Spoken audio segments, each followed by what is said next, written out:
ನಮಸ್ತೆ ಎಲ್ಲರಿಗೂ, welcome back to activity craze. Chips ಮತ್ತು ಫ್ರೆಂಚ್ ಫ್ರೈಸ್ ಅಂದರೆ ಯಾರಿಗಿಷ್ಟ ಇಲ್ಲ ಹೇಳಿ. ಸೊ ಇವತ್ತಿನ ಈ ವಿಡಿಯೋದಲ್ಲಿ ಚಿಪ್ಸ್ ಮತ್ತು ಫ್ರೆಂಚ್ ಫ್ರೈಸ್ 10 ನಿಮಿಷದಲ್ಲಿ ಮಾಡೋ ರೆಸಿಪಿನ ಶೇರ್ ಮಾಡ್ತಾ ಇದ್ದೀನಿ. ಹಾಗೂ ಡೀಪ್ ಫ್ರೈ ಮಾಡ್ದಲೇ ಮಾಡ್ತಾ ಇರೋದು. ಈ ವಿಡಿಯೋನ ಕಂಪ್ಲೀಟಾಗಿ ಸ್ಕಿಪ್ ಮಾಡ್ದಲೇ ನೋಡಿ.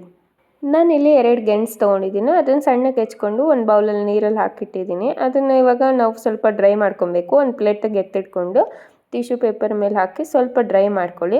ಡ್ರೈ ಆದಮೇಲೆ ಇದನ್ನು ಒಂದು ಬಟ್ಲಿಗೆ ಹಾಕ್ಕೊತಾ ಇದ್ದೀನಿ. ಈಗ ಇದಕ್ಕೆ ನಾವು ಉಪ್ಪು ಸೇರಿಸ್ಕೊಬೇಕು. ರುಚಿಗೆ ಎಷ್ಟು ಬೇಕಷ್ಟು ಉಪ್ಪು ಮತ್ತು ಸ್ವಲ್ಪ ಚಿಲ್ಲಿ ಪೌಡರ್ ಸೇರಿಸ್ಕೊಂಡು ಒಂದು ಸ್ವಲ್ಪ ಮಿಕ್ಸ್ ಮಾಡಿ. ಸ್ವಲ್ಪ ಮಿಕ್ಸ್ ಆದಮೇಲೆ ಇದಕ್ಕೆ ನಾವು ಒಂದು ಸ್ವಲ್ಪ ಎಣ್ಣೆ, 1-2 ಡ್ರಾಪ್ಸಷ್ಟು ಎಣ್ಣೆ ಹಾಕಿದ್ರೆ ಸಾಕು. ಮಿಕ್ಸ್ ಆದಮೇಲೆ ಈಗ ಏರ್ ಫ್ರೈ ಕಂಟೈನರ್ ತೊಗೊಂಡು ಈ ಮಿಕ್ಸ್ ಮಾಡಿರೋ ಪೀಸಸ್ನ ಅದ್ರಲ್ಲಿ ಹಾಕಿದ್ರೆ ಆಯಿತು.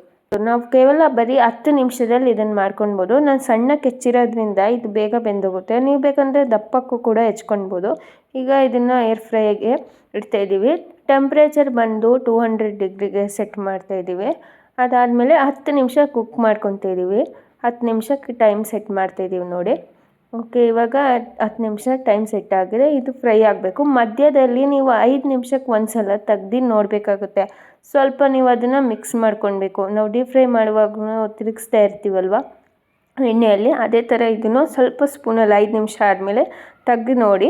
ಒಂದು ಸ್ವಲ್ಪ ಈ ಥರ ಮಿಕ್ಸ್ ಮಾಡಿ ಮತ್ತೆ ಇನ್ನು 5 ನಿಮಿಷ ಅದೇ ಟೆಂಪ್ರೇಚರಲ್ಲೇ ಕುಕ್ ಮಾಡಿ.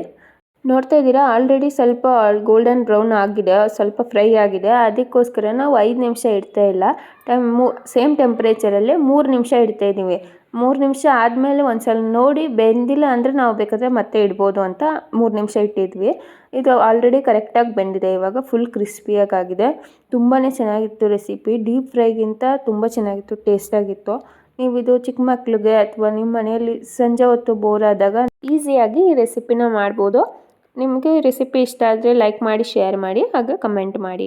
ಈಗ ಸೇಮ್ ಅದೇ ಥರ ಫ್ರೆಂಚ್ ಫ್ರೈಸ್ ಮಾಡೋದು ಹೇಗೆ ನೋಡೋಣ. ನಾನಿಲ್ಲಿ 1 ಆಲೂಗಡ್ಡೆ ತೊಗೊಂಡಿದ್ದೀನಿ. ಅದನ್ನು ಕೂಡ ಸೇಮ್ ಸಣ್ಣಕ್ಕೆ ಹೆಚ್ಚಿಟ್ಕೊಂಡು ನೀರಲ್ಲಿ ನೆನೆಸಿಟ್ಟಿದ್ದೆ. ಅದನ್ನು ಇವಾಗ ಒಂದು ಬೌಲಿಗೆ ಹಾಕ್ಕೊತಾ ಇದ್ದೀನಿ. ಇದು ಆಲೂಗಡ್ಡೆ ಸ್ವಲ್ಪ ಹಸಿ ಇದ್ದರೂ ಪರವಾಗಿಲ್ಲ. 1-2 ನಿಮಿಷ ಬಿಟ್ಟು ಡ್ರೈ ಆದಮೇಲೆ ನೀವು ಅದಕ್ಕೆ ಚಿಲ್ಲಿ ಪೌಡರು ಮತ್ತು ಉಪ್ಪು, ನಿಮಗೆ ರುಚಿಗೆ ಅಷ್ಟು ಬೇಕು ನೋಡ್ಕೊಂಡು ಸೇರಿಸ್ಕೊಳ್ಳಿ. ಉಪ್ಪು ಮತ್ತು 1-2-3 ಡ್ರಾಪ್ಸಷ್ಟು ಎಣ್ಣೆ ಹಾಕಿ ಸ್ವಲ್ಪ ಇದನ್ನು ಚೆನ್ನಾಗಿ ಮಿಕ್ಸ್ ಮಾಡ್ಕೊಳ್ಳಿ. ಈಗ ಇದು ಮಿಕ್ಸ್ ಆಗಿದೆ. ಮಿಕ್ಸ್ ಆದಮೇಲೆ ನೀವು ಇದನ್ನು ಏರ್ ಫ್ರೈ ಕಂಟೈನರ್ಗೆ ಹಾಕೋಬೇಕಾಗುತ್ತೆ. ಸೇಮ್ ನಾವು ಆವಾಗಲೇ ಏನು ಮಾಡಿದ್ವಲ್ಲ ಅದೇ ಥರನೇ ಇದನ್ನು ಕೂಡ. ಈಗ ಇದನ್ನು ಏರ್ ಫ್ರೈಗೆ ಇಡ್ತಾಯಿದ್ದೀವಿ.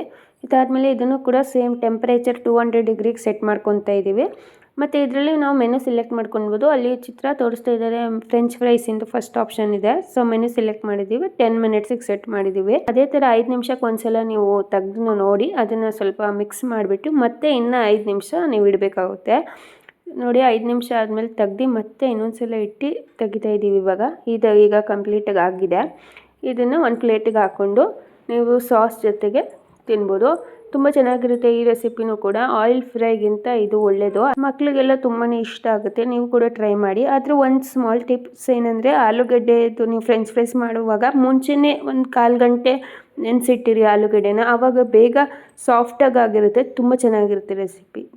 ನಿಮಗೆ ವಿಡಿಯೋ ಇಷ್ಟ ಆಗಿದ್ದರೆ ಶೇರ್ ಮಾಡಿ, ಲೈಕ್ ಮಾಡಿ, ಕಮೆಂಟ್ ಮಾಡಿ, ಹಾಗೆ ನನ್ನ ಚಾನಲ್ನ ಸಬ್ಸ್ಕ್ರೈಬ್ ಆಗೋದನ್ನ ಮರಿಬೇಡಿ. Thank you.